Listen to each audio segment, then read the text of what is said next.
Rob Dorset from Sky Sports. Thank you. Hi, Brendan. Good to see you. Hi, Rob. Listen, before we start, I don't think we should gloss over the fact of what the players achieved last night. First time Leicester have ever been in the Europa League. You finished top of the group. You're seeded now for the knockout stages, where you're going to be up against the likes of Manchester United, Spurs, Ajax, Rangers, which could be fun for you. AC Milan, Napoli. All right, they're seeded as well, so you're not going to meet them straight away. But it's a big deal, isn't it? The players have worked hard to get there, and that's a big achievement. Yeah, it's the first objective, Rob. We went through the group and finished on top, which was the aim. And like you say, with everything that the players have had to cope with this season, in terms of the games and injuries and whatnot, it was it was very, very good. So we can now put that to bed. Look forward to the draw Monday, and we'll be excited by that. And then hopefully by the time we come back to play again in February in the competition, most of our injured players and everything else will have returned, and will be fit and healthy squad to pick from. So, but and a very good achievement. The players, like you say, the game last night, they managed it very, very well, and we got the job done. You mentioned the injured players there. I won't mention them all individually and ask you individual questions about them. Maybe you can lump them all in one for us, because Maddison missed last night with that slight knee problem. Then we've got Castagna, Ricardo, Soyuncu, and I think Daniel Amarte, that we could do with an update on all of them, please. Yeah, well, James is fine. Like I said, we give him a rest last night. He just finished training there and was absolutely brilliant. So he's fine. Timothy Castagna, again, training very, very well. We'll probably just miss out for this weekend, but we'll see where he's at for midweek and the following weekend. But he's looking good. Kag's the same. Probably just need to build him up maybe a little bit more, but he's not too far away. And Daniel Amarte, thankfully, like you say, he's come back into training and has trained very well. So it's just going to be a process we work with him and where we can introduce him back into any games if we can. So and Ricardo's probably a bit further behind just with his abductor. So you're probably looking at another couple of weeks for him. Thank you. How do you feel your resources are coping with all of this at the moment? I mean, with the injuries you've had, you've been juggling quite a lot, and obviously the Europa League's put to bed for a little bit now, but the Premier League schedule gets tougher and tougher as you build up towards Christmas. Yeah, well, I think that the beauty of being in European football is that there's no real change. We've been constantly playing, certainly midweek from virtually the beginning of the season. So we've had a lot of games, very little coaching time and preparation time. But one of the key challenges for us overcoming this season was going to be adaptability, and the players have done that in a physical capacity. But also in a tactical capacity. My ideal footballer is able to interpret different ways to play in different styles, and the players have shown that and how to do that in different systems. So they've coped with it really, really well. A very focused group. They get great honesty in our group, and whatever team we've played and whatever system we've played, they've played it to the maximum, and yeah, so far it's been very good, but it's still relatively early in the league. Can I ask you about Johnny Evans and his contract situation? We reported this week that talks are happening now with over a possible 2-year deal. Of course, if that doesn't get tied up pretty quickly, he is technically free to speak to other clubs in January about moving away, and I suspect you and the guys want to try and avoid that. How confident are you that a new deal will get done pretty quickly? Yeah, I'm fairly confident. Johnny wants to be here. He's instrumental in what I've done here or tried to do since I've come in. He's very much a coach for me on the field. He's got a brilliant football brain. He understands the game at the very, very highest level. So he understands the journey of where we're trying to get to. He's been there. And he understands the pressures around it and what's required. So for me, his value to myself and obviously my coaches and the team is huge, and he knows we want him here. So and I will think we'll be pretty close on a deal, hopefully very soon. So, but importantly, Johnny wants to be here. He sees the path that the club is on. He sees, we moved to a new training ground, which will be a world-class facility in the very near future. So, so for him in this stage of his career now, this latter part, he's at a really exciting time at a club that's looking to move forward. So hopefully we can move forward on his deal, and that will be sort of complete fairly soon. You can say we're on the verge of a transfer window. Yuri Tielemans' agent Peter Smeets has said, "quote There is a lot of interest in him from other clubs." I mean, what do you make of that? Is it just mischief making, or do you have concerns that Yuri's playing at such a level that some of the big guns might come up with big numbers for him? No. Listen, you see that. This is where the stories begin, isn't it? Around this time, the agents are just starting to warm up now and get a few stories out. So, and I'm sure in Yuri's case, it's no different. He's a very talented player, been a fantastic player for us in the time he's been in. And like I said, until anything changes, till my very last day, I'll continue to help him as a player, improve. And yeah, he's a real joy to work with. Fantastic boy who loves football, prepares his life to be the best player he can be, and obviously he's still very young, but has achieved so much. But thankfully, he's a very hungry young player, wants to continue to improve and develop, and he's doing that here. So whatever happens beyond that, outside of that, I'm not too interested in. My job is to influence him as a player, to help him be better, and at this moment in time, he's enjoying his football. Last one from me. There was a nice touch from Jamie Vardy and from the club, I think. I mean, he scores that winning goal last weekend and takes it out on the corner flag, which he's done a few times in the past. Cost him a booking, but he signed that flag and sent it to Fox's Pride with "Keep up the good work." That's a nice touch, isn't it, from him and the club, and an important message? Yeah. I think that. With Jamie, to be honest, he was really unfortunate. He's had that a few times where he's sort of taken his celebrations out on the corner flag, but most of them are actually the corner flag that flips down and flips back up again. So I think there was no one more surprised that when he kicked it and it broke in front of him. So, but no, he's a guy who's a very generous man. There's certainly no offence within him that he does. His celebrations are normally very, very good, and he gets a chance to celebrate a lot because he scores so much. But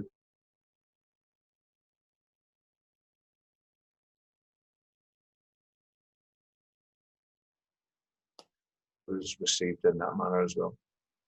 Good man, thank you. You froze at the end there, but I think we'll have it on tape, so we're not worried. Brendan, thanks for your time. Cheers, Rob. Thank you.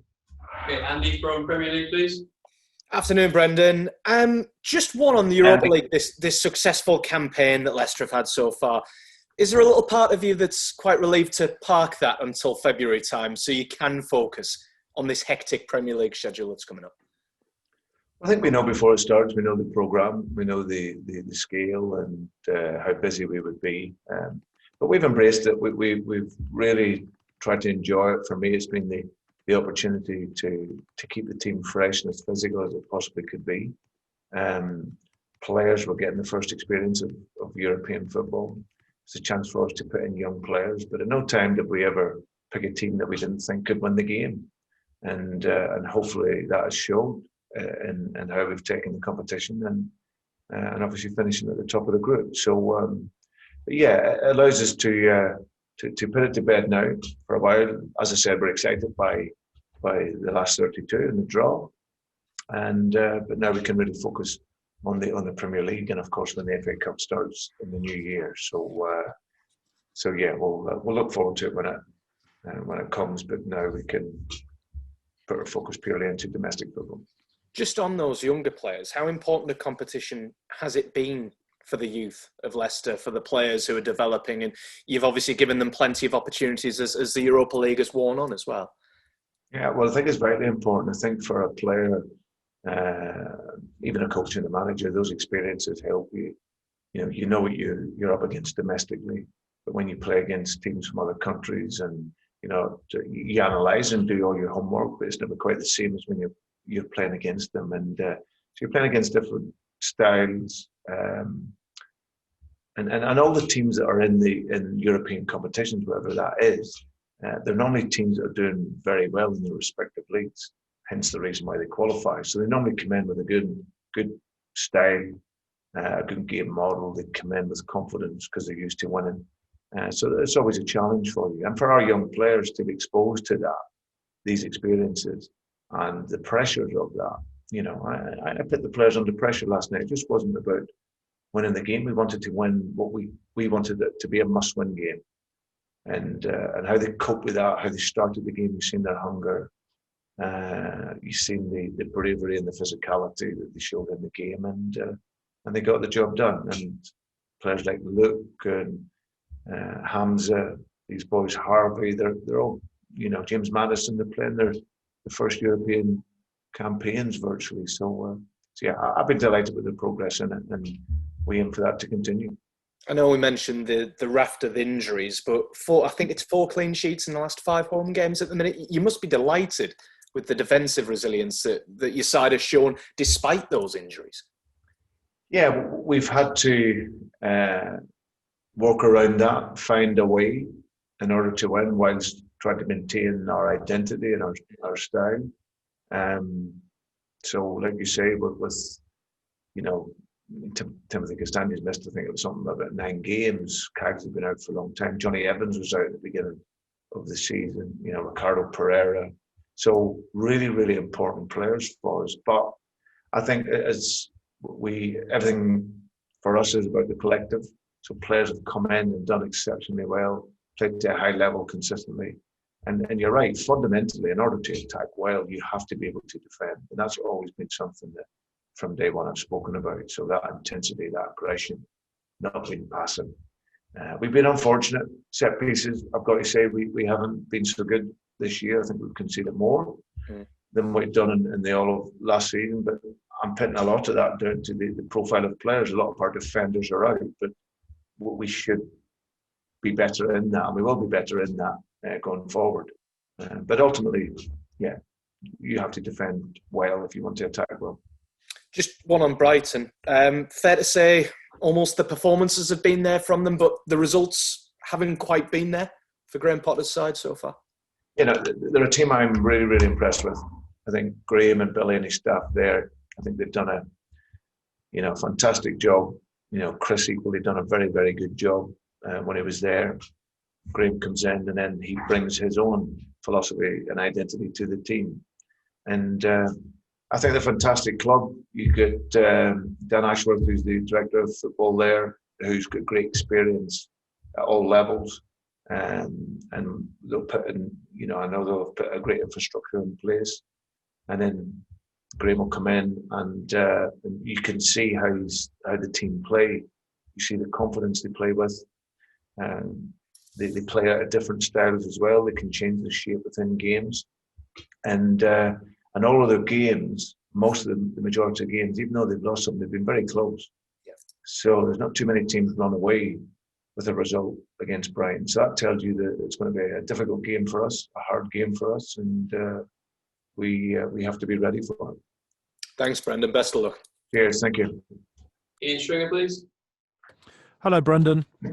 Hi, Ian. You were talking about Jamie Vardy earlier on, and he's clearly in, I would argue, the form of his life. He scored 41 goals since you joined as manager of Leicester City Football Club. That's 8 more than any other striker, Kane, Aguero, Aubameyang. What are you doing to get the best out of him? Incidentally, Luis Suarez got 54 under your stewardship at Liverpool, so he's not too far behind that. What are you doing to get the best out of Jamie Vardy, particularly at his age? Well, I think coming in, firstly, it's letting the player know that you believe in them. That's ultimately what the start point is. And from the outside looking in, he was always a striker that I admired, and one that when I did come in, I was really, really looking forward to working with. We play an aggressive game. We want to attack the game, and we want to play forward quickly. We have the ball, but we always want it to be dangerous possession, and so we try to feed into the front players as quick as we possibly can. And sometimes it can't go in as quick because teams will maybe sit in, and then you have to find different ways. But he gets me and what I'm looking for. You know, he understands the mentality that I want. He has the personality that I like, and like I say, my ideal footballer. He has a mental strength, and he's competitive. He's brave. And our game is obviously not just based around him, but we have to play to the strengths and the qualities of one of the best strikers in Europe. So that's giving him quality, you know, and giving him service. And when we give him that, there's not too many better. So yeah, I think it's probably a mixture of everything. It's probably a question for him, probably more than me. But for me, I'm very grateful that he's here, and obviously the game that I like to play, it fits those types. Like you say, he's very similar to Suarez in a way where, like away at Sheffield United, I had this similar feeling with Suarez when I played, that when he was away in goal, you don't think anything other than goal. And he's got that charisma, and he has that ruthlessness every time I see him play now. And it's a joy. You have someone in your team like that. It's really good. But strikers, normally the main attackers, and they normally get the goals in my teams because we like to be an aggressive team. Do you worry because of his age? Yeah, I mean, he's like Benjamin Button. He's getting younger the older he gets, if that makes any sense. But I totally agree. You know, he's in at Sheffield United, and you're putting every penny you've got on him finishing, and he does, of course, with some aplomb. But do you look at him and he's such an asset? But he is getting older, Brendan. I'm not suggesting he's falling off a cliff, because he's not. He's getting better. But do you look and think, when is that day going to come? And do you worry about that day? Yeah, I don't worry about it so much at the minute. It will come. It comes to, you know, all the great players, and age just catches up with you. But I think what is apparent now is that you see the speed in his game. That's certainly not disappearing. You know, there may come a time later in his career, whenever that is, where it's maybe not quite there, but you still know he's going to be able to score goals. So he'd be more a box player. But I don't worry so much now. He's in top physical condition. He looks after his body. I then have to manage his games, you know, like we did, you know, some of the European games. So he's fit and fresh. So that's also a part of him. But he understands that. He gets that. But I don't worry, because I see now that speed and that mobility and hunger that he still has is very much present. Of course, he scored very late at Bramall Lane, Brendan, and that made it your 10th goal in the last 20 minutes of games this season. That's the most in the Premier League. Why do you think you're scoring late goals this term, so many late goals? Mentality, the physicality of the team is good. You know, we're in a good physical condition, so we always think, and I said to the players when we come in, my belief is that the top teams, they start quick and they finish strong, and our mentality is always to go right to the very end. So it's a nice trait to have, and something that if you want to be a good team, you've got to continue with that. So. Yeah, you got to just hang in there in games. They're close, or even if you're up in the game, you got to go right to the final whistle, because every goal counts, and every goal that you don't concede counts, and that's something irrespective of the time on the scoreboard. You have to go right to the very end, and that's something that I talk a lot about. I had a night off of commentary duty last night, but I was at the game, and it allowed me to watch very, very closely Dennis Pratt. My goodness me, he doesn't stop. I would just wonder what his and you often talk about his energy, Brendan, but I just wonder what his numbers look like regarding he gets there, and he gets there to intercept, and he gets there to tackle, but he makes that tackle. And I just wonder what his numbers look like. And he must be really, really difficult to not get into every 11 you could possibly pick, because he's everywhere. Yeah, he's a wonderful footballer. Comes with a really good experience. He's an international player, and yeah, I've talked a bit already about the sort of ideal footballer with that mental strength and adaptability to play in other systems, and he has that. can play in a couple of positions. Last night he played in the 10 role. He was unfortunate not to score. Chenga puts a bit more pace on it. He's a good finish, but no, that's his strength. He works tirelessly for the team. He's technically very, very good on the ball. Tactically, like the Belgian boys I have, they're very, very good tactically. They understand football, and like you say, he's non-stop. So yeah, it's one where you can only pick 11 players sometimes, but of course you're picking the best teams for each game. And but he's featured a lot this season and done very, very well after what was a difficult first season for him. Yeah. You mentioned Cengiz Under already, Brendan. He was another one that stood out and performed well. Has he given you a selection headache ahead of Sunday? His crossing of the ball and his set pieces, but he's very direct, isn't he? He's easy on the eye. Yeah, he's very good. He's getting fitter all the time. I think if you look at his first game when he came in the Europa League and played, and you look at him now, his fitness is improving all the time. He's obviously adapting as well to the intensity of how we play and to the Premier League. It's a game where you got to be constantly concentrated, and we got him a full 90 minutes last night. But you just see his speed picking up now. He's pressing, getting better, and what he has is this wonderful left foot. His strike was unbelievable. The power he generates, and he's shooting, you see it on a daily basis. He's a very, very good player, but he's adapting all the time, and I know we have a player there of quality if I need him. And finally, from me, Brendan, as I understand it, I think that the removals to the new training ground in Seagrave for some staff are slowly but surely starting to move over. I know the players are in a week or two. We've spoken about your excitement about it before and moving over. You've already mentioned it today, actually.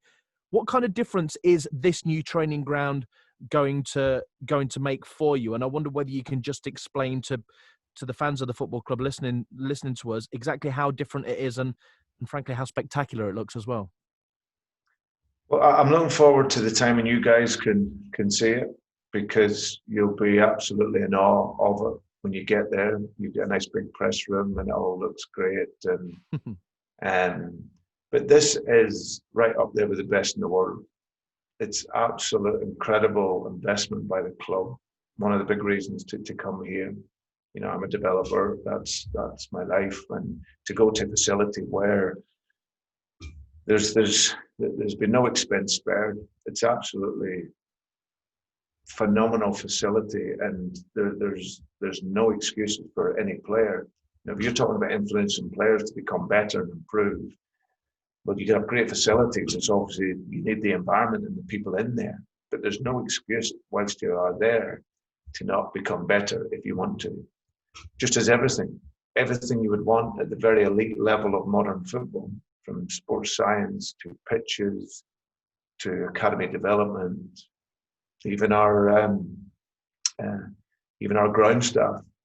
There's a unique setup there for the Sport Turf Academy for young ground staff to come in and develop and be in a facility that is world class. So it'll be absolutely pivotal to how we function going forward in every way, and to be able to go in, it's a real privilege to move in there in a few weeks' time. Good luck Sunday, Brendan.